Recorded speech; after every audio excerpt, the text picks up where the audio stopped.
Así es, en este momento pues conversamos con el experto en mercado de valores, analista financiero, Luis Vera, sobre el discurso del presidente Luis Abinader desde la perspectiva económica. Bienvenido, Luis, qué bueno tenerte con nosotros. ¿Cómo estás? Muy bien, buenas tardes, muchas gracias, Giralba. Luis, vamos a hablar sobre el discurso en general del presidente, las medidas económicas, pero puntualmente el tema de gravar el 3% las transacciones con moneda extranjera. Vamos a empezar por ahí. Esta propuesta crispó los ánimos de mucha gente. Bueno, sí, ciertamente esa es una propuesta en su momento, ya sabemos que por lo menos para este presupuesto próximo ya no irá, pero es una propuesta que en sentido general no nos pareció muy acertada desde el punto de vista de la estructura de el cargo. O sea, aquí sería un impuesto a la transacción, más bien al mecanismo de pago. Y eso en realidad se distancia un poco de los principios básicos de poner impuestos. Pues, típicamente uno le pone un impuesto a una actividad ya comercial, a una ganancia o a una venta. Y en este caso, aunque tiene la intención de gravar una serie de compras y que se parecería un poco a un impuesto quizá de venta, a la venta o algo parecido a un ITEVIS, como lo conocemos acá, a final de cuentas estaría creando una distorsión bastante fuerte. Hay muchas personas que utilizan sus tarjetas de crédito en pagos internacionales para hacer muchas otras cosas, que no simplemente una compra.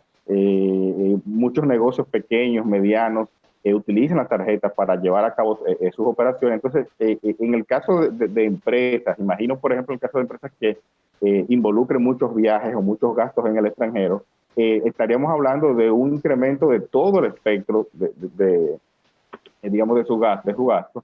Y realmente era muy distorsionante esa propuesta de impuestos, repito, por el espíritu.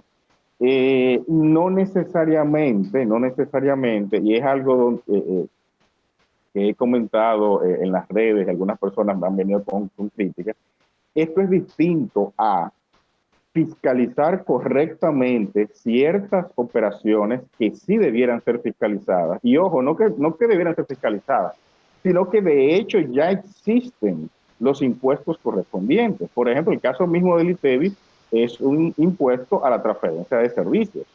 Entonces, hay una serie de servicios que hemos estado recibiendo, que hemos estado utilizando desde hace años y que no están siendo fiscalizadas. En mi opinión, y ojo, no soy un experto en la parte quizás legal, impositiva, pero sí en la influencia económica de los impuestos, hay que señalar de que el impuesto ya existe.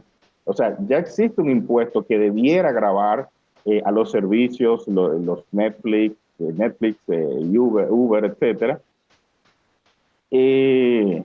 porque en principio es un impuesto que existe para todos los servicios. Lo que pasa es que debido a que son empresas que están ubicadas en el extranjero, pero legítimamente están realizando negocio en territorio nacional.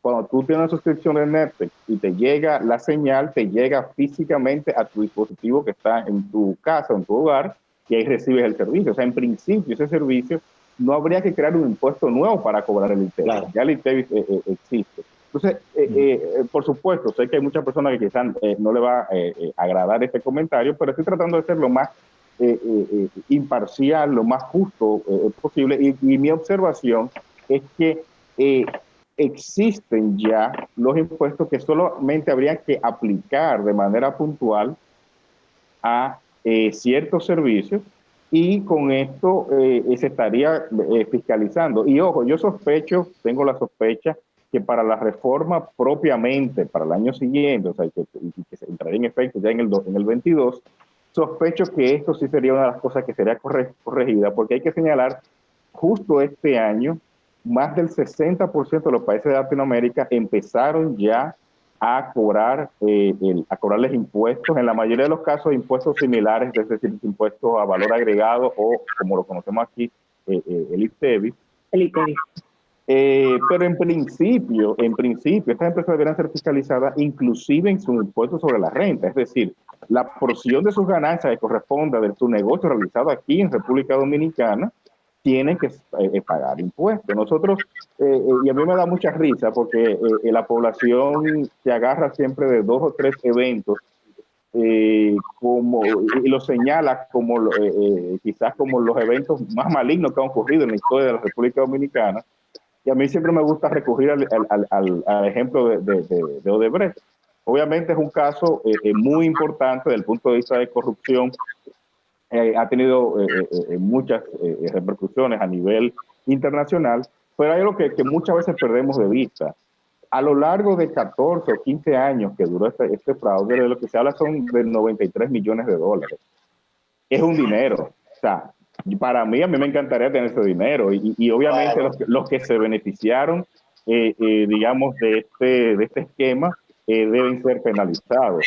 Ahora bien, desde el punto de vista de nación, esos son 2 centavos. Claro. Eso no es lo que va a resolver ningún problema. Ese no es la causa de ninguna situación. Y lo que no hacemos conciencia es que entonces todas estas empresas que nosotros aplaudimos, se nos roban muchísimo más de ahí todos los años porque están operando en República Dominicana sin ser fiscalizadas de ninguna manera. Y algunos dirán, bueno, pero ok, pero el problema es que el impuesto lo termina pagando uno. Y sí, ok, indirectamente lo termina pagando uno parcialmente, pero en el largo plazo esto se normaliza. ¿Por qué? Porque estas empresas, al verse ya fiscalizadas, su planificación de incremento de precio en el largo plazo va a tomar en cuenta esos impuestos, porque no quieren perder la base de clientes. Entonces, en el largo plazo, el impacto neto para el ciudadano realmente sería relativamente. A mí me gustaría, Luis, preguntarte al final, viendo el discurso ayer del presidente y ya sabiendo que no va a haber impuestos para el 2021, y él lo aclaró, la solución ante esto, como economista, ¿qué te pareció? Al final, ¿qué es lo que nos va a dar Barry? ¿Qué compromete al futuro ese dinero que Barry nos va a dar por adelantado? ¿Quiénes son? ¿Cuál es el sector financiero? Porque nunca se menciona quién es la banca, Alejandro Grullón, el ingeniero Molina Chécar, Puy. ¿Quién es el sector? El señor que está en el Banco Central, ¿cómo se llama? Que lleva toda la vida allí, el gobernador del Banco, Valdés Albizu. ¿Qué es? O sea, ¿ante quién nos estamos? Porque nadie nos explica. Dentro de 2 años aparece y dice, no, pero ustedes no se acuerdan, Luis, que dijo que nos iban a adelantar un dinero. Bueno, hoy no tenemos nada porque lo adelantamos a aquella gente en aquella generación. ¿De qué se trata? Sí, bueno, esencialmente es básicamente eso mismo, tal cual lo dice. O sea, es un adelanto de estimaciones de pago futuro.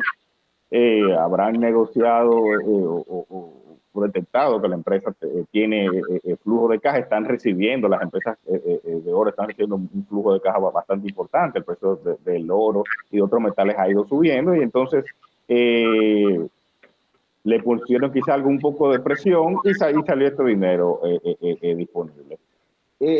¿Cuál es la repercusión? Bueno, es un flujo de caja que nos corresponde en algún momento del futuro y en ese momento del futuro no lo vamos a recibir.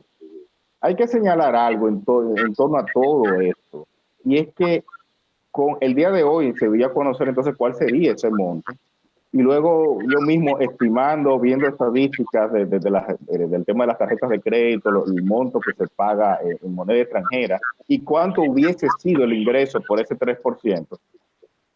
Al final de cuentas estamos hablando de una cantidad de dinero que tampoco hubiera impactado significativamente todo lo que está ocurriendo.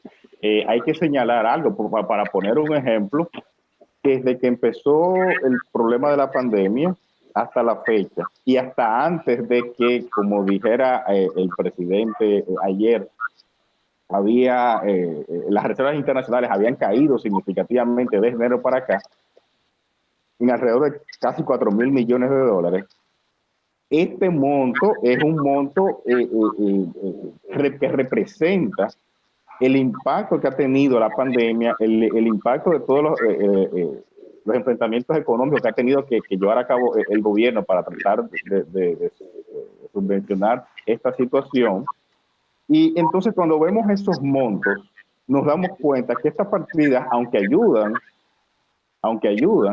no son las partidas que nos van a salvar.